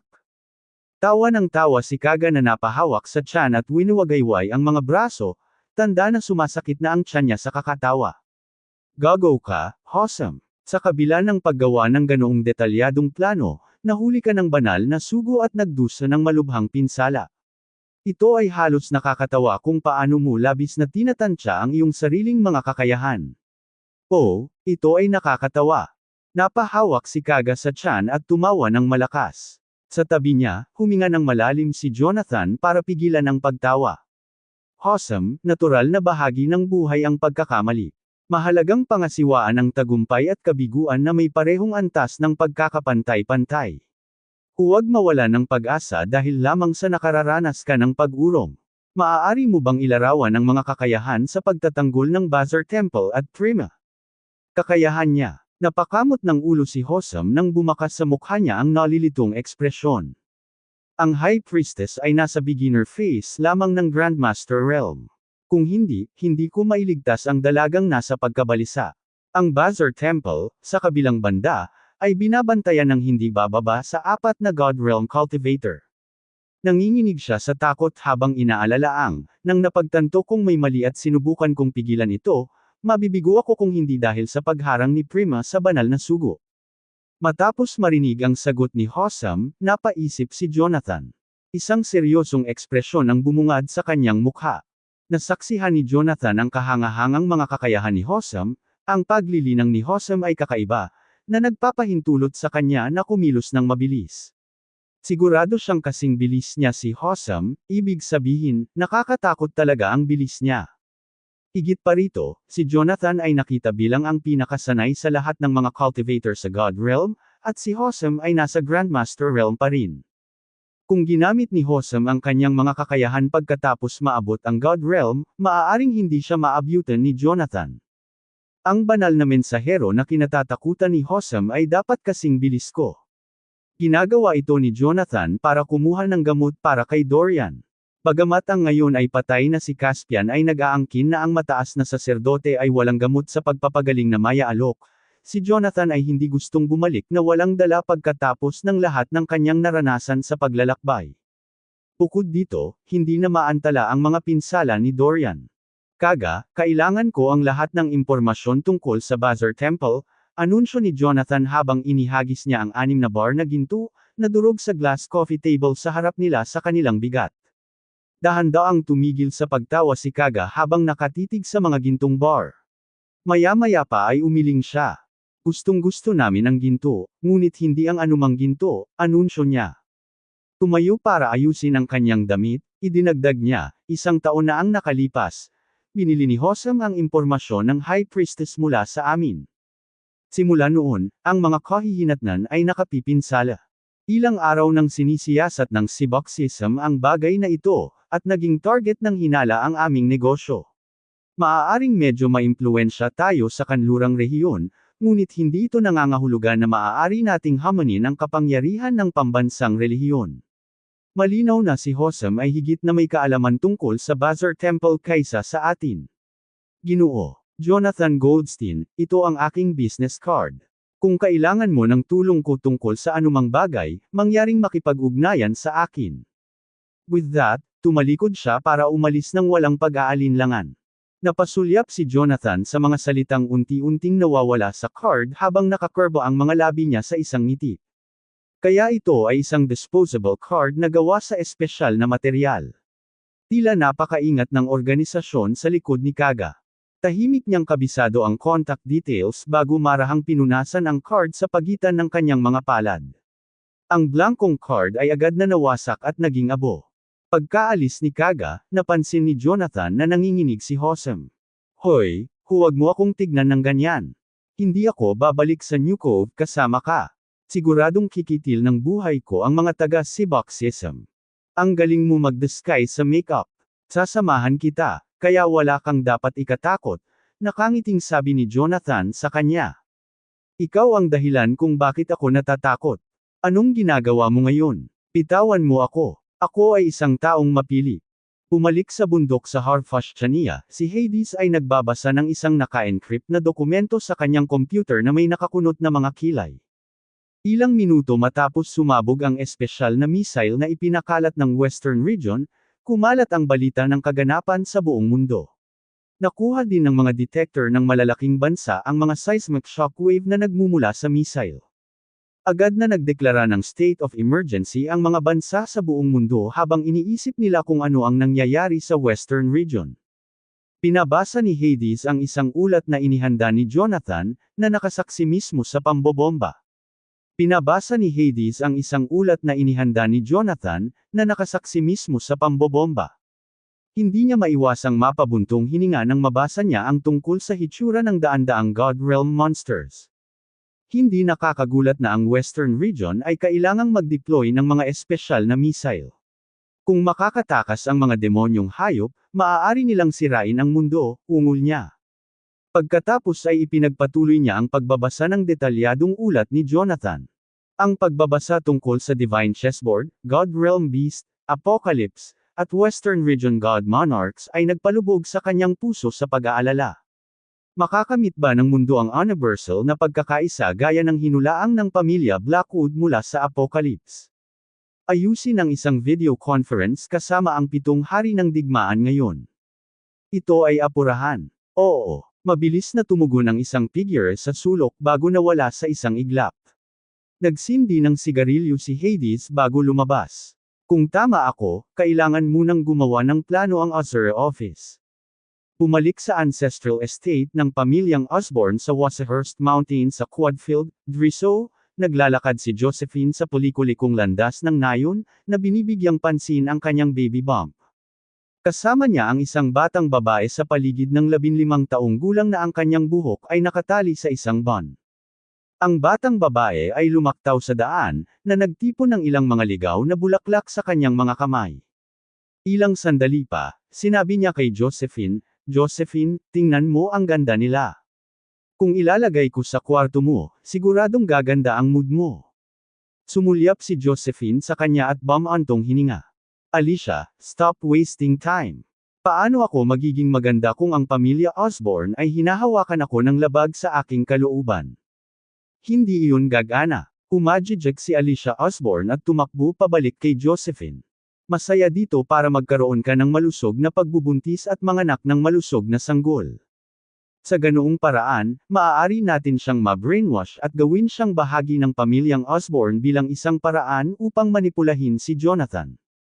Napakahalaga ng iyong kaligayahan sa aming mga plano, masayang dagdag niya. Habang ang kanyang boses ay may malaanghel na katangian, ang mga salitang binigkas ay nagpanginig kay Josephine. Alam ang mga kahihinatnan ng pagsuway, hindi nang ahas na baliwalain ni Josephine ang utos. Hinawakan ni Alicia ang bulaklak at ibinaba ang kanyang ulo, idiniin ang pisngi sa tiyan ni Josephine. Sa pagkakataong iyon, isang lalaking mukhang pambabae ang lumapit sa kanila. Nang makita siya, mabilis siyang kinawayan ni Alicia.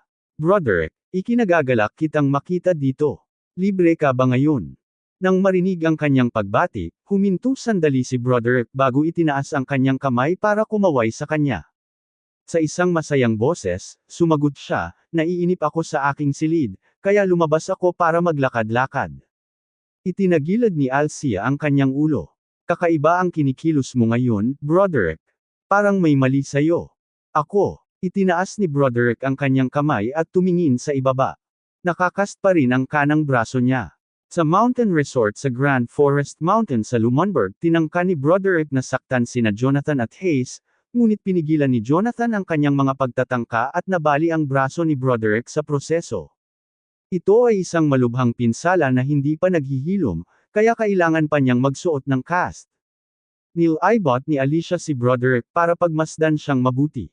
"Parehas kayo, pero may kakaiba," natatarantang komento niya. Nagising ang pagkakaunawaan, at napabulalas siya. "Oh, alam ko. Hindi ka na nagmumukhang pambabae." Inikot ni Broderick ang kanyang mga mata at iniunat ang kanyang kaliwang kamay upang matamaan ng mahina si Alicia sa ulo. "What are you talking about? Androgynous ang itsura ko. Wala kang alam." Humajijek si Alicia at sumagot, "Okay, then. Broderick, naglakbay ka mula sa silangang bahagi ng nayon hanggang sa kanluran, tama ba?" "Medyo malayo iyon. Ako ay isang superior realm cultivator. That distance isn't faring at all," paliwanag ni Broderick habang ang tingin ay bumaba kay Josephine, na nakatayo sa likuran ni Alicia. "Oh, hindi ba ito ang asawa ni Azura, si Mrs. Goldstein?" Isang flash ng pagkasuklam ang lumitaw sa mga mata ni Josephine nang makita niya ang androgynous na si Broderick. Hindi siya nag-abalang itago ang hindi pagkagusto sa kanya. "Nagpapagaling ka pa ba sa mga sugat mo, Mr. Osborn?" Si Jonathan ang nakasugat kay Broderick. Kaya naman namula ang pisngi ni Broderick sa galit matapos marinig ang tanong niya. Siya scoffs at pagkatapos ay lumapit Josephine ngunit kung hindi man ay gumawa ng isang aksyon. "Medyo matalas ang dila mo ha. Kung hindi ka importante, malamang na angkinan kita bilang akin para bigyan ka ng leksyon sa kama." Habang nagsasalita si Broderick, dahan-dahan niyang itinaas ang kaliwang braso. "Broderick, si Josephine ay nasa ilalim ng aking proteksyon ngayon. Lumayo ka sa kanya," pabirong sabi ni Alicia mula sa kinatatayuan nila. Hindi niya nakalimutang iabot kay Broderick ang mga ligaw na bulaklak na namitas niya kanina. "Narito, isipin mo ito bilang isang maliit na bagay mula sa akin." Nanlamig ang mga kamay ni Broderick sa hangin habang ang kanyang tingin ay bumagsak kay Alicia ng matagal. "How childish! You can keep it to yourself," panunuya niya. Itinulak niya ang mga wildflower palayo at palayo kay Alicia. Swoosh! Isang matinis na boses ang umalangaw sa hangin. Nagkalat ang mga ligaw na bulaklak sa lupa nang hawakan ni Alicia ang kwelyo ni Josephine, hinayla siya pabalik. Ding! May puting bagay na kumikinang sa noo ni Josephine, at isang transparent na bagay, katulad ng kaliskis ng isda, ang nahulog sa sahig. "Alam kong may mali sa iyo." Ulalas ni Alicia habang defensive na nakatayo sa harap ni Josephine. Inilipat niya ang kanyang punyal sa leeg ni Broderick, pinutol ang ilan sa mga ligaw na bulaklak na hamarang sa kanya. "You little bastard! How dare you do this to me?" Sigaw ni Broderick. Isang flash ang lumabas mula sa kanyang kanang braso, dumiretso kay Alicia. Lumipad ang mga sparks nang tumama ang dagger ni Alicia dito. Nakita niya sa wakas kung ano ang nakatagong sandata. Ginagamit ni Broderick ang kanyang mga peking kuko para salakayin sila. "Broderick, hindi ako makapaniwalang nagtatago ka ng baril sa mga kuko mo. Babae ka ba?" Biro niya. Sa kabila ng pang-aasar niyang tono, hindi nagpabagal si Alicia. Ang kanyang punyal ay bumaril, na nakatutok sa dibdib ni Broderick. Sabay hagis ng malaking lambat pasulong gamit ang kaliwang kamay. Ang mga magsasaka sa Superior Realm na may mga mahiwagang bagay para sa pag-iimbak ng mga bagay ay umiral lamang sa 8 kagalang-galang na pamilya at mga nakatagong sekta sa Chania. Ang nakakatakot na mga agos ng kuryente ay umagos sa malaking lambat na itinapon sa buong lugar. Bago pa matamaan ng lambat ang target, may sumutsyot na palaso sa kanang kamay ni Alicia. Isang malakas na pagsabog ang umalingaw sa hangin sa kabila ng mga bundok. Kasunod nito, maraming malakas na alon ng espiritual na enerhiya ang nagmula sa nayon at pumailan lang sa kalangitan. Ginamit ni Broderick ang kanyang espada upang putulin ang sapot sa kalahati at itinutok ito kay Alicia. Gayunpaman, sa oras na iyon, itinuwid ni Alicia ang kanyang likod at ikinalat ang kanyang espiritual na enerhiya. Napahamak ka, Broderick. Basag. Halos tumama ang longsword sa ilong ni Alicia nang tumusok ito sa lupa. Ang lakas ng espada ni Broderick ay napakalakas kaya nagdulot ito ng bitik sa lupa, na nagresulta sa pagkaputol ng kanyang espada sa kalahati. Malinaw na sinadya niyang hatiin si Alicia sa kalahati. Sa kasamaang palad, hindi siya magkakaroon ng pagkakataong patayin muli ang kanyang target pagkatapos ng kanyang pagkabigo. Sa kasamaang palad, hindi siya magkakaroon ng pagkakataong patayin muli ang kanyang target pagkatapos ng kanyang pagkabigo. Sa kasalukuyan, si Broderick ay nakabitin ng patiwarik sa hangin. Ang isang dulo ng lubad ay nakatali sa kanyang bukong-bukong, habang ang kabilang dulo ay nasa kamay ni Everett. Hindi lang iyon, dahil nakatayo si Mason sa tabi ni Everett. Sa hindi kalayuan, 12-dosenang mga alon ng espiritual na enerhiya na kabilang sa mga cultivator ng Grandmaster Realm at pataas ang patungo dito. Hindi nagtagal, maraming figure ang dumaong, may hawak na mga mahiwagang bagay at mukhang hindi mapakali. Ilang siglo na ang nakalipas mula nang marinig ang sipol ng mga palaso sa mga lupaing ninuno.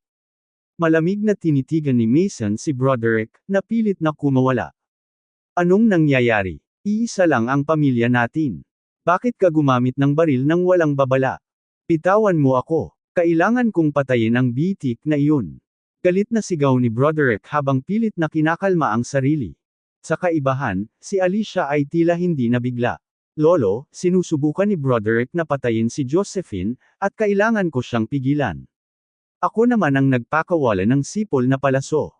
Hindi ko kayang talunin ang sarili ko at kailangan kong humingi ng tulong. Sinubukan niyang patayin si Josephine. Nang marinig iyon, ang lahat ng naruroon ay tumingin kay Broderick dahil sa gulat. Si Broderick ay hindi direktang inapo ng pamilyang Osborne, ngunit kitang-kita ang kanyang kakayahan. Kung hindi siya itinalaga ng pamilyang Osborne na pamahalaan ng Lummenburg. Kahit na sinira ni Jonathan ang kanilang base sa Lummenburg, hindi pinanagutan si Broderick nang bumalik siya sa kanyang mga ninuno. Alam ng lahat na maaasahan si Broderick sa kabila ng kanyang androgynous na hitsura. Kahit sino pa ang maging padre de pamilya sa huli, inaasahang magkakaroon siya ng malaking papel sa antas ng pamamahala ng pamilya. Hindi nila maintindihan kung bakit bigla niyang gustong patayin si Josephine dahil may magandang kinabukasan ito. Hindi ba niya alam kung gaano kahalaga si Josephine sa pamilya Osborne? Broderick, pinakamahusay na magbigay ng isang makatwirang paliwanag. Otherwise, you will meet your end today, malamig na sabi ni Mason, hawak-hawak ang kanyang magic item. Sa isang galaw lang, hindi niya nakilaw si Broderick sa pamamagitan ng pagpigil sa huli gamit ang kanyang espiritual na enerhiya. Bitawan mo ako, isa lang sa atin ang mabubuhay. Hayaan mo akong patayin siya. Patuloy na lumaban si Broderick para makatakas. Pinandilatan niya ng matalim na galit si Josephine na parabang siya ang masama na pumatay at sumire sa kanyang pamilya. Nalilito, napakunot ng noo si Mason.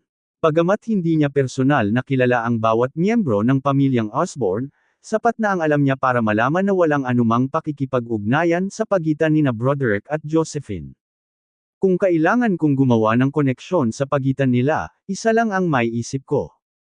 Ang asawa ni Josephine, si Jonathan, ang nagparalisa sa braso ni Broderick. Ngunit muli, hindi kailanman mangangahas si Broderick na salakayin si Josephine sa puntong ito, gaano man niya gustong maghayganti. Kung tutuusin, siya lang ang nakasangla na makakaimpluwensya sa mga kilos ni Jonathan. Kung may nangyaring hindi maganda, tiyak na mawawala ng Azure Office ang pamilyang Osborne bilang kaalyado. Noong panahong iyon, hindi mahirap hulaan na tiyak na gag-antay ng baliw si Jonathan. Ang Saladays, kasama ang 6 na iba pang pamilya, ay sasamantalahin din ang pagkakataong magdagdag ng gasolina sa apoy, na magbubunga ng isang serye ng mga tunay na epekto. Ito rin ang dahilan kung bakit ganap na hindi nasaktan si Josephine kahit na siya ay kasalukuyang nakakulong, ito ay upang maiwasan ang lahat ng iyon. Dapat maunawaan ni Broderick ang maselang balanse sa paglalaro dito. Lumapit sa kanila si Mason na may malamig na ekspresyon sa mukha. Inabot niya at kinurot ang leeg ni Broderick. Isang daloy ng purong espiritual na enerhiya ang damaloy sa katawan ni Broderick. Sa isang iglap, lumitaw ang bawat pulgada ng katawan ni Broderick sa isipan ni Mason. Walang mga parasito o iba pang kakaibang bagay. Ano ba talaga ang nangyari? Tanong ni Mason sa malamig na boses, diretsyong nakatingin kay Broderick. Nang makita ang kalagayan ni Broderick kanina, naisip niyang nilason ng pamilya Mallory si Broderick. Gayunpaman, sa mas malapit na pagsisiyasat, lalo siyang nataranta. Si Broderick ay kadalasang napakagalang at mahusay na pag-uugali at saludo siya kay Mason sa sandaling makita niya siya mula sa malayo. Gayunpaman, sa sandaling iyon, walang ibang nasa isip ni Broderick kundi si Josephine.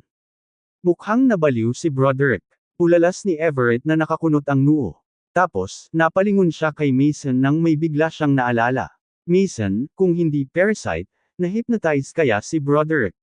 Hypnosis. Naging seryoso ang ekspresyon ni Mason sa mungkahi ni Everett. Sa teorya, ang mga magsasaka na nakapasok sa superior realm ay may napakalakas na mental na enerhiya. Kahit na ang kanilang mga kasanayan sa paglilinang ay mahirap, ang mga naturang magsasaka ay mas mahusay pa rin kaysa sa mga ordinaryong tao. Kaya, imposible para sa isang magsasaka na mahulog sa ilalim ng hypnosis. Gayunpaman, may mga pagbubukod sa lahat. Kung ang hypnotist ay isa ring cultivator, maaaring mayroong isang mapanlinlang na spell na maaaring kumilos bilang hypnosis. Marahang niyugyug ni Mason si Broderick, na naging dahilan upang mawala ng malay si Broderick at mawala ng malay. Imbestigahan ang bagay na ito. Bigyang pansin ang lahat ng nakipag-ugnayan kay Broderick mula noong siya ay bumalik. Gusto kong malaman kung sino ang maglakas loob na magsimula ng gulo sa pamilyang Osborne. Habang naglalabas ng utos, nilingon ni Mason si Josephine. Alicia, dalhin mo si Josephine para sa kumpletong medikal na pagsusuri. Siguraduhin mong okay siya at ang baby. Oo, Kekak. Umalis si Alicia habang inaalalayan si Josephine gamit ang isang braso. Kahit na walang sinabi si Mason, alam ni Alicia na ang pagliligtas kay Josephine ay kapareho ng pagliligtas kay Josephine. Sa Oak Tree Village na matatagpuan sa Quakersville, Hawksville, na siyang ancestral home ng pamilya Saladay, si Eva ay masayang nagdila ng ice cream. Sa tabi niya, si Gregory Saladay ay nakaupo sa isang mababang bangko, may hawak na pamungwit sa kanyang kamay at pinapanood ang mga isda na lumalangoy sa lawa. Eva, anong meron kay Josephine? Napakagatlabi si Eva sa kanyang ice cream. 5 araw na ang nakalipas, si Broderick ng pamilyang Osborne ay nagtungo sa Grand Forest Mountain sa isang paglalakbay sa trabaho. Natagpuan ko siya sa isang bar na madalas niyang puntahan. Mahina ang kanyang paghahangad, kaya madali siyang ma-hypnotize. Sa tingin mo ba nagtagumpay ka? Napaurong si Gregory sa kanyang pamungwit habang nagsasalita, ngunit walang isda sa kawit. Gayunpaman, hindi siya nagmamadali. Nilagyan na lang niya ng isa pang pain ang kawit at ibinato ang linya pabalik sa lawa. Tumingin si Eva sa lawa at kumunat ang noo. Ang rate ng tagumpay ay halos kalahati. Ang Osborne residence ay mahirap hanapin, at walang paraan para makalusot. Maraming bagay na hindi natin kontrolado. Napatingin si Eva sa mga isda na lumalangoy sa paligid. Ang kanyang espiritual na pakiramdam ay kumalat sa lawa. Ngumiti siya at lumingon kay Gregory. Lolo, walang malalaking isda sa lugar na ito. Wala kang mahuhuli kahit maghapon kang umupo dito. Natawa si Gregory sa sinabi ng apo. Ah, bata ka pa.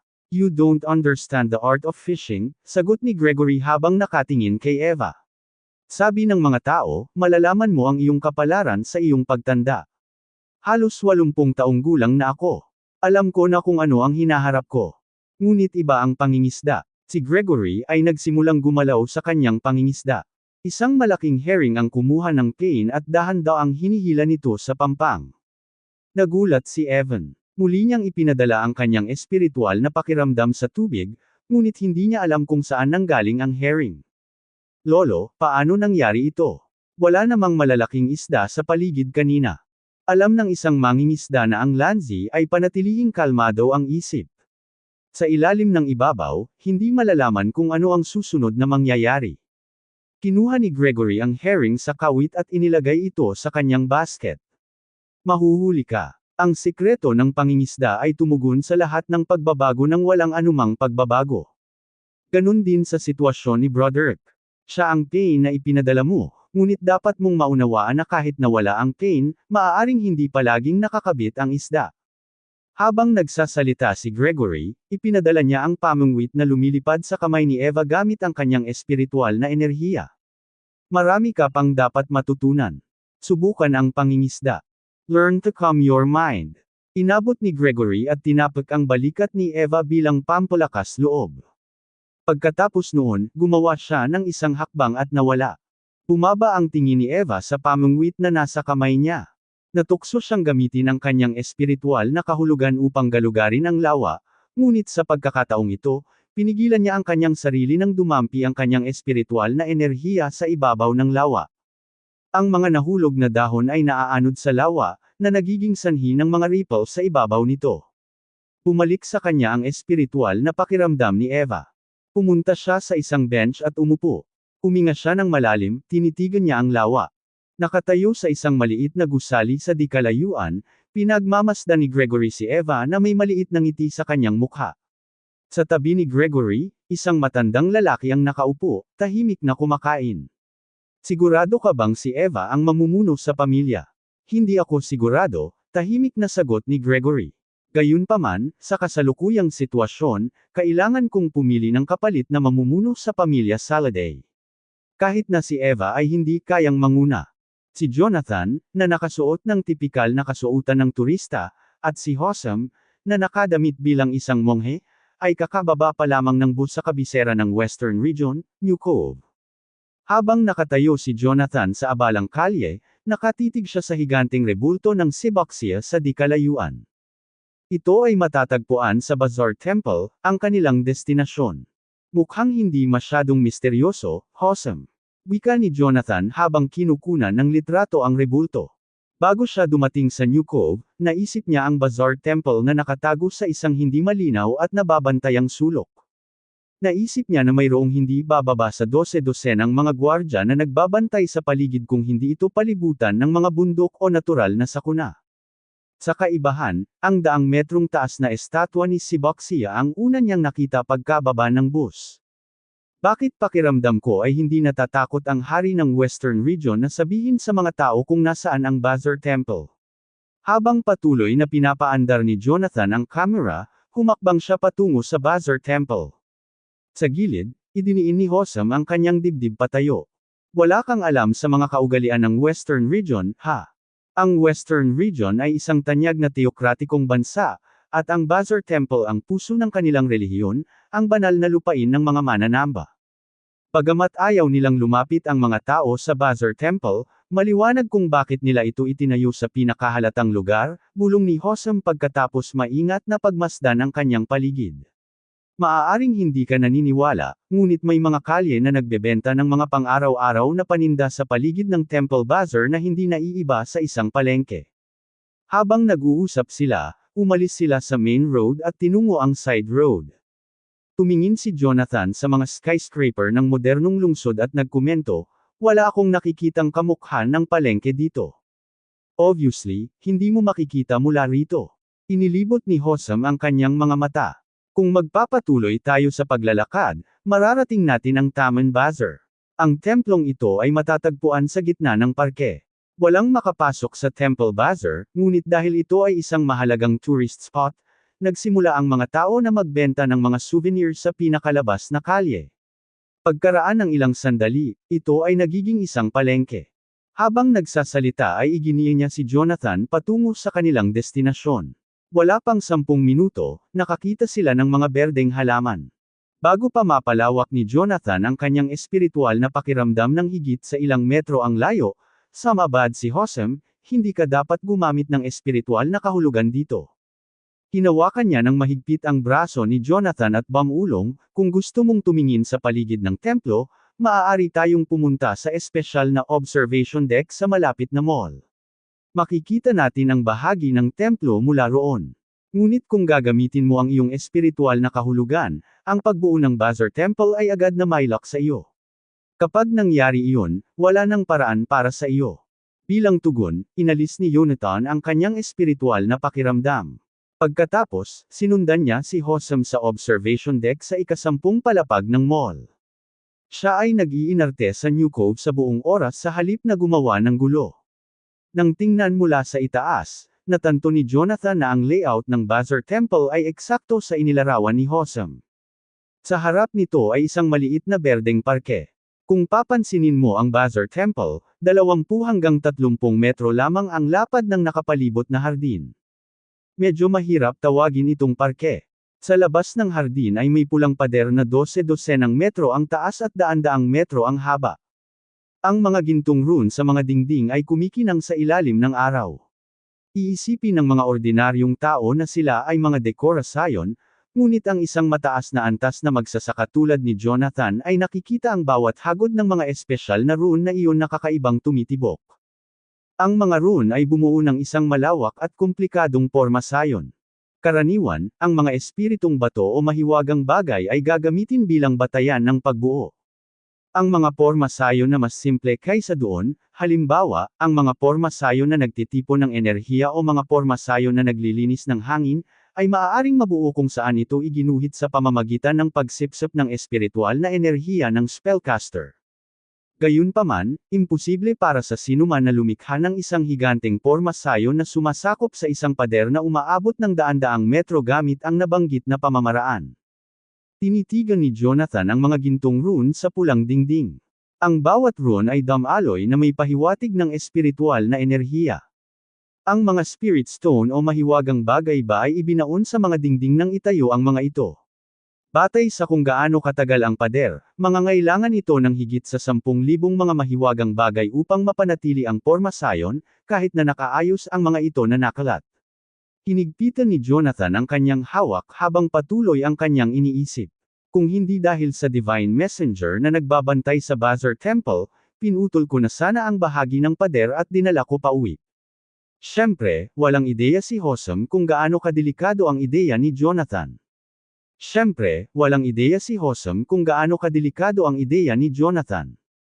Ang nakikita mo ngayon ay ang pinakalabas na pader. Upang makapasok sa inner sanctum, dapat kang dumaan sa 3 pader na may iba't ibang pormasayon. Ang unang pader ay naglagay ng pagbuo ng bitag. Kung hinawakan mo ito, ikaw ay maiipit at pagkatapos ay papatayin ng sinumang banal na sugo ang unang makakarating sa iyo. Ang pangalawang pormasayon ay isang hanay ng ilusyon. Sa sandaling pumasok ka sa pormasayon, makakaranas ka ng isang napakamakatotohanang ilusyon. Iisipin mong umalis ka na sa formation kung hindi pa.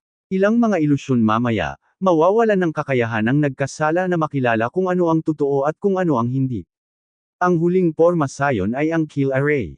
Pinapatay nito ang sinumang pumasok dito, paliwanag ni Hosem.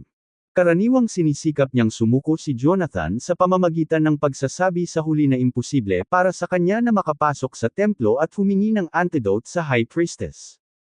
Gayunpaman, ang mga salita ni Hosem ay nagsiwalat lamang ng isang katotohanan kay Jonathan, iyon ay, may mahalagang bagay na nakatago sa loob. Hindi mahigpit na babantayan ang lugar. Kahit na walang kayamanan sa loob, sigurado si Jonathan na makakakuha siya ng maraming mahahalagang bagay sa pamamagitan ng pagbabalik sa bahay na may 3 pader na iyon at pagwasak sa mga ito.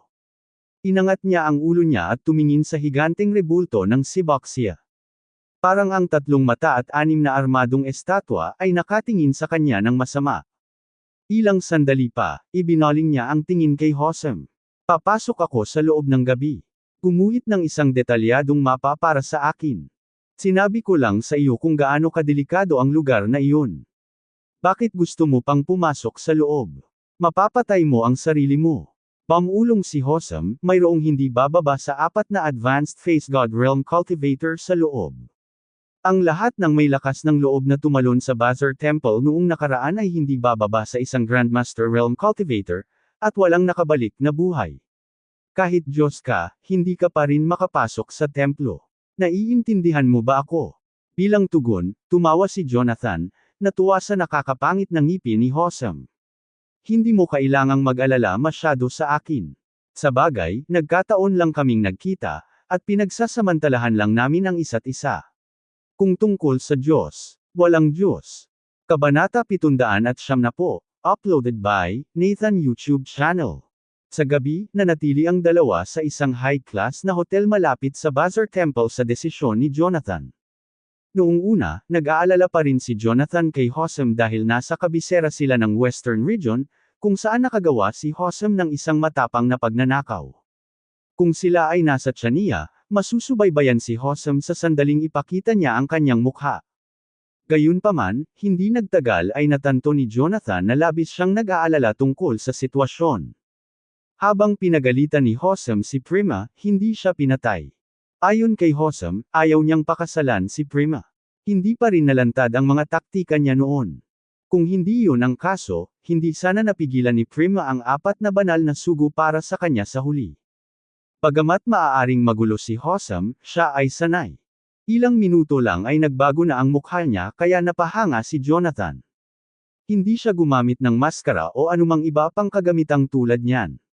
Sa halip, gumagamit siya ng isang espesyal na pamamaraan na maaaring baguhin ang istruktura ng kanyang mga kalamnan sa mukha.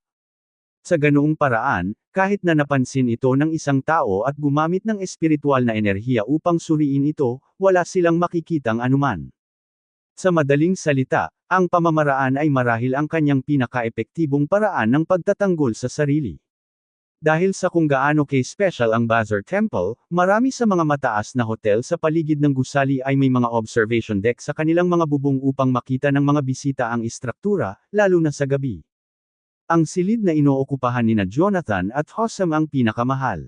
Kaya naman, pagbukas nila ng bintana sa sala, nakita nila ang rebulto ni Siboxia. Si Hosam ay nag-sketch ng layout ng templo mula sa memorya sa isang piraso ng papel na higit sa 1 metro ang haba. Kapag tapos na siya, gumamit siya ng espiritual na enerhiya para hilahin ang papel papunta kay Jonathan. Tingnan mo ito. Ito ang lugar na natatandaan kong binisita. Sa gitna ng Bazaar Temple ay isang estatwa ng Siboxia na sumasayaw sa isang paa, at sa ibaba nito, isang bulwagan ng mga kayamanan. Itinuro niya ang isang hugis parihaba na lugar sa gitna ng mapa. Dati, dinala ako ni Prima doon para ipagamot. Ayon sa kanya, ang mga tribute sa loob ng Treasure Hall ay biniyayaan ni Siboxia, kaya naman nagkaroon sila ng healing properties. Bilang tugon, lumingon si Jonathan kay Hosam at nagtanong, talaga? Dati, mahirap siyang paniwalaan. Gayunpaman, pagkatapos ng insidente ng Divine Chessboard, mabilis na lumaki ang kanyang pagtanggap sa mga kakaibang bagay sa mundo. Nakaupo si Hosam sa katabi niyang mesa at nanginginig ang mga paa. Siyempre hindi. Ang mga prutas na iyon ay mayroon lamang kaunting espiritual na enerhiya sa mga ito sa karamihan. Ang natitira ay walang silbi.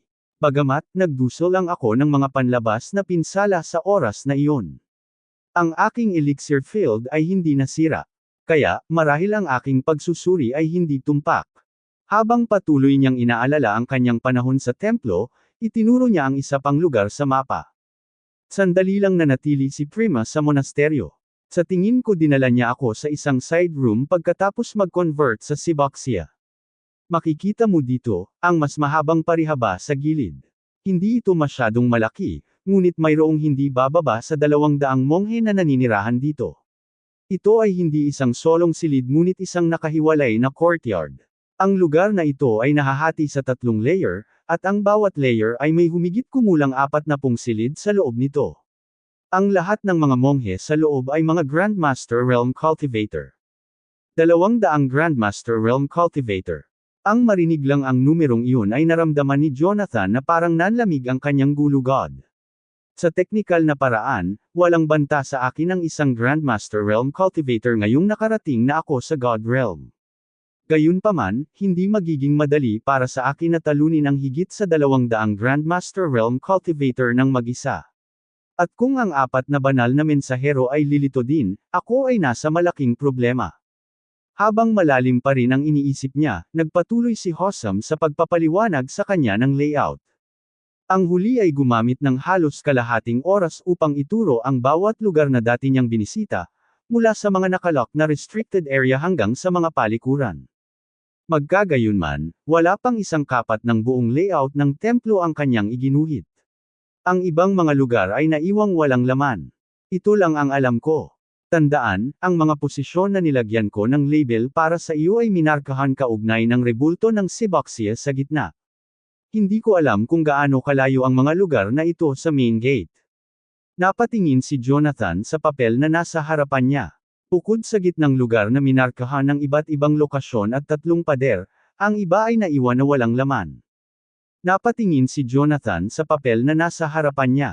Bukod sa gitnang lugar na minarkahan ng iba't ibang lokasyon at 3 pader, ang iba ay naiwan na walang laman.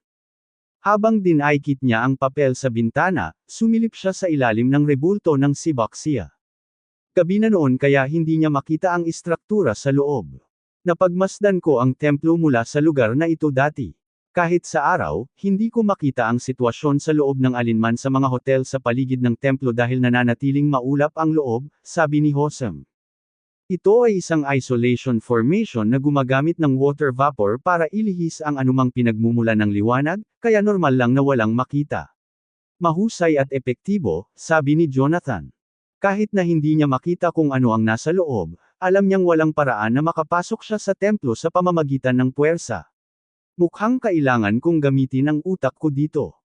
Matapos masaksihan ang tahimik na tingin ni Jonathan, pinayuhan ni Hossam, dapat kang sumuko kung sa tingin mo ay imposible.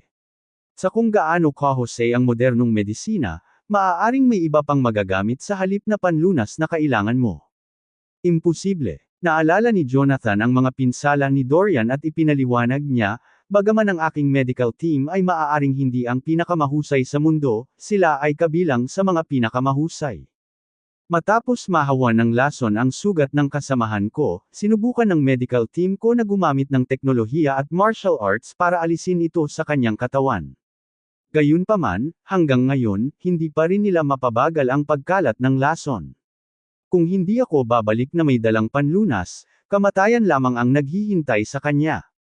Nang marinig iyon, natahimik si Hossam bago sinabing, nagpapasalamat ako na iniligtas mo ako, ngunit wala akong lakas ng loob na pumasok sa templo kasama ka, boss.